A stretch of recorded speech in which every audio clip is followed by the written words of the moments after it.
Good day. If you have ever watched the movie The Conclave, you will get an idea of the intense jostling and behind the scene actions that go into choosing a pope. As I am making this video, the very first day of the process of choosing a pope has already begun. That process is called the Conclave, where cardinals from all over the world who control the Catholic faith come together to try and choose a new pope from among themselves. In this particular conclave, convened after the death of Pope Francis, there have been a number of frontrunners, among which is said to be some Africans. In the 1,500 years of the papacy, there has never been an African pope. But this time around, a name is being bandied around among the favorites, and is the Cardinal Ambongo of Congo Democratic Republic. He and Cardinal Peter Edo of Hungary, Cardinal Louis Tagle of Philippines, and Cardinal Matteo Zuppi of Italy are considered to be among the frontrunners for who will be Pope. But even before him, even before the Congolese Cardinal, there had been a time when it was thought and it was even expected that a pope would have come from Africa, and that person would have been Cardinal Francis Arinze, the former Archbishop of Onitsha Diocese in Nigeria.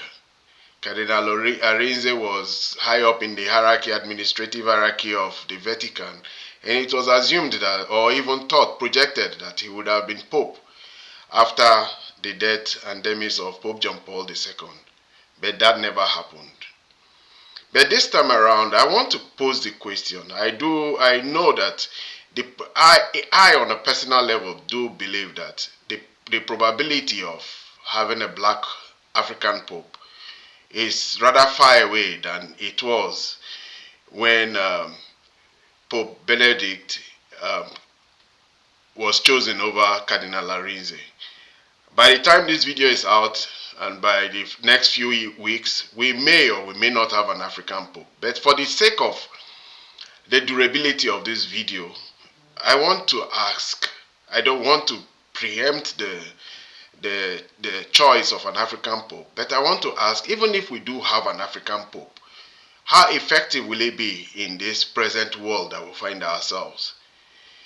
But beyond that, before I even go into the possibility of picking an African pope, I want to look at what will favor having an African pope and what will stand in his way. Let me put the forces that will stand in his way. Being that I am an analyst of geopolitics, I would want to say that the biggest force standing against the possibility of an African pope at this point in time is geopolitics. And if if I dare say that what will stand in the way of an African pope, I think it will actually be the most powerful man in the world, which is President Donald Trump. If I look through his antecedent in his last term as the 45th president of America, Donald Trump is not particularly a fan of Africans leading global institutions. I draw my conclusion from his opposition to the rise of Nigerian Ngozi Okonjo-Iweala from being the head of the WTO. He stood vehemently against her being the head of WTO, despite the resolution of over 250 countries and provinces from around the world who wanted her to be but Donald Trump singularly voted against her. And Donald Trump is also not a fan of the Ethiopian head of the WTO, who he had problems with while he was president, 45th president, and he withdrew from the WTO. And even then, immediately, one of the first actions he took when he became president again was that he was withdrawing from from the World Health Organization. The World Health Organization is the one led by the Ethiopian. Uh, Now, why would I say Donald Trump is the biggest obstacle to the possibility of having an African pope? Well, that position, pope, is not just a position in itself. It has serious geopolitical implications. We saw that this last pope estranged himself from a vast majority of the European globalists by the choices he made. Well, he pushed an agenda that alienated some, and he pushed also an agenda that embraced a lot. He tried to speak for the poor and the downtrodden. That's Pope Francis I'm talking about. And his policies even embraced new concepts into Catholicism like LGBT, and he was more tolerant to same-sex marriages and all these things. In that regard, he tended to favor the globalist. But when he started to question Israel as to what's going on in Gaza, or when he told the Ukrainians to look for peace, possibly capitulate, he told them to give up white flags. There were flakes against him. When he said the war in Ukraine should come to an end, he didn't say anybody was right or wrong, he just said it should come to an end. There were flakes against him. And in this time of intense geopolitics now, we see that the Catholic Church has attracted a lot of interest. It is not by happenstance that President Donald Trump attended the funeral of Pope Francis, and neither is it also something that just happened that the Italian Prime Minister Giorgio Meloni was in the White House just before the death of the Pope. And even J.D. Vance, the American Vice President, went to visit the White House. To visit the Pope just a week before he died, before his death. It's a few hours before he died. So you see, there are some geopolitical implications to this thing. The papacy is a very powerful position, and it has a global voice. It has a global voice over a range of people. He has influence over a wide range of people, and his opinion matters.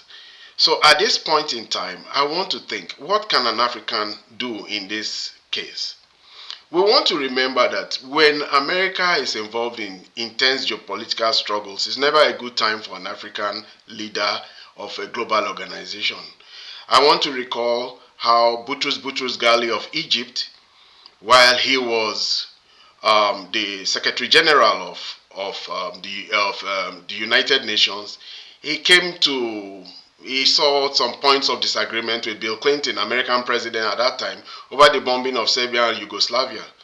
Same thing also happened to Kofi Annan when George Bush chose to launch a campaign against Iraq with the claim that there was weapons of mass destruction. It never ended well for both parties, but they barely came out of it. In Boutros Ghali's case, the Egyptian diplomat, he was not allowed to do a second term, and even though Kofi Annan was allowed to do a second term, he was bruised. He was bruised because he stood in the way of American power.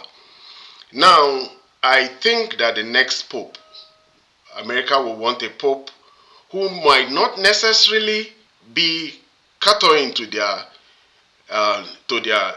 policies, but that he will not stand against them. He will not call them to question, because we are in a period of a lot of things happening, a lot of seeming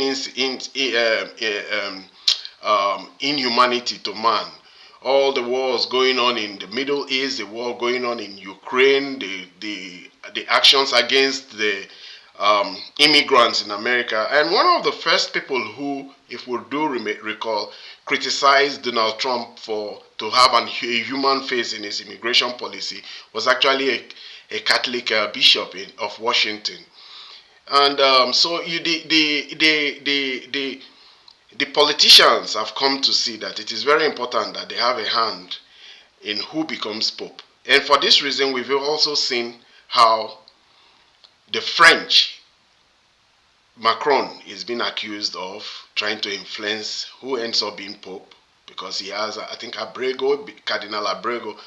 He is a cardinal, a French cardinal, and he is gaining the favor of the French president. I will think also that Meloni, Prime Minister Meloni, Giorgio Meloni will also want her own candidate, possibly an Italian, to be the next pope. In this regard, I don't know if somehow in the dynamics of things an African will emerge. But how effective will that African be when even if he emerges? We know that basically the Africans are very conservative. They stand against some of the policies of the West, LGBT policies particularly. It has caused schisms and fraction within the Methodist Church and the Anglican Church, and it also is not a concept very well received among the African priesthood and laity within Africa. Concepts of the LGBT and all these things, much as they are being accepted in the West, they are not, and this will be a point of friction. Beyond that, also, I really don't see how an African pope, if ever the one comes out, will be effective in these days when geopolitics and where economic the hustle for more influence around the world. Now we see Russia playing a very big role there, and Russia is being accused of using the Russian Orthodox Church to um, spread its influence to the extent where some European countries are trying to even ban the Russian Orthodox Church. In the same breath also, the Catholic Church is very, very influential. They have a big underground movement. They are growing in leaps and bounds in China. And even though the Chinese government, Communist Party, has tried to put the growth, the control the administrative part of the Catholic Church by appointing their own Archbishop of Beijing, there's an underground church that is also growing. And a pope will be very influential in dictating how that underground movement of the Catholic Church in China behaves.